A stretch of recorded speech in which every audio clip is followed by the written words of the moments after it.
16-ാം തീയതി ഉണ്ണി മിശിഹായുടെ പിറവി. പ്രാർത്ഥന. പരിശുദ്ധ കന്യകയെ അവിടുന്ന് അങ്ങേ ദിവ്യസുതനെ പ്രസവിച്ച് ഒരു പുൽക്കൂടിൽ കിടത്തിയല്ലോ.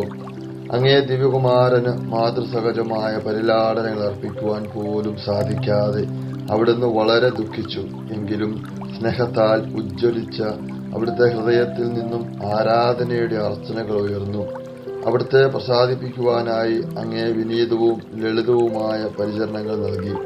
അങ്ങേ കരതാൽ ദിവ്യശിശു പരിപൂർണമായ സംതൃപ്തി അനുഭവിച്ചു. സ്നേഹനിധിയായ മാതാവേ, ഞങ്ങളുടെ ഹൃദയങ്ങളെയും അവിടുത്തെ സ്നേഹവായ്പിനാൽ സംതൃപ്തമാക്കണമേ.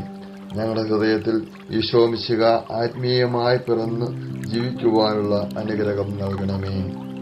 ജന്മഭാവമില്ലാതെ ഉത്ഭവിച്ച ശുദ്ധ മറിയമേ, ഭാവിയുള്ള സങ്കേതമേ, ഇതാ നിന്റെ സങ്കേതത്തിൽ ഞങ്ങൾ തേടി വന്നിരിക്കുന്നു. ഞങ്ങളുടെ മേൽ അനുവായിരുന്നു ഞങ്ങൾക്ക് വേണ്ടി നിന്റെ തിരുക്കുമാരനോട് പ്രാർത്ഥിച്ചു കൊള്ളണമേ. ഭാവിയുള്ള സങ്കേതമേ, തിരുസഭയ്ക്ക് വേണ്ടിയും ജാതികൾ മുതലായവർ മനസ്തിരിയുവാൻ വേണ്ടിയും രാഷ്ട്രീയാധികാരികൾ സത്യവും നീതിയും പാലിക്കുന്നതിനു വേണ്ടിയും മാർപ്പാപ്പ മുതലായ തിരുസഭാധികാരികൾക്ക് വേണ്ടിയും അങ്ങേ പ്രിയപ്പെട്ട മക്കളായിരിക്കുന്ന ശുദ്ധീകരണ സ്ഥലത്തിലെ ആത്മാക്കൾക്ക് വേണ്ടിയും പ്രാർത്ഥിക്കണമേ. സുഹൃദയവം. പിതാവായ ദൈവത്തിന്റെ പുത്രി, പുത്രനായ ദൈവത്തിന്റെ മാതാവേ, പരിശുദ്ധാത്മാവിന്റെ മണവാട്ടി, ഞങ്ങൾക്ക് വേണ്ടി പ്രാർത്ഥിക്കണമേ. Maria, Ave Maria.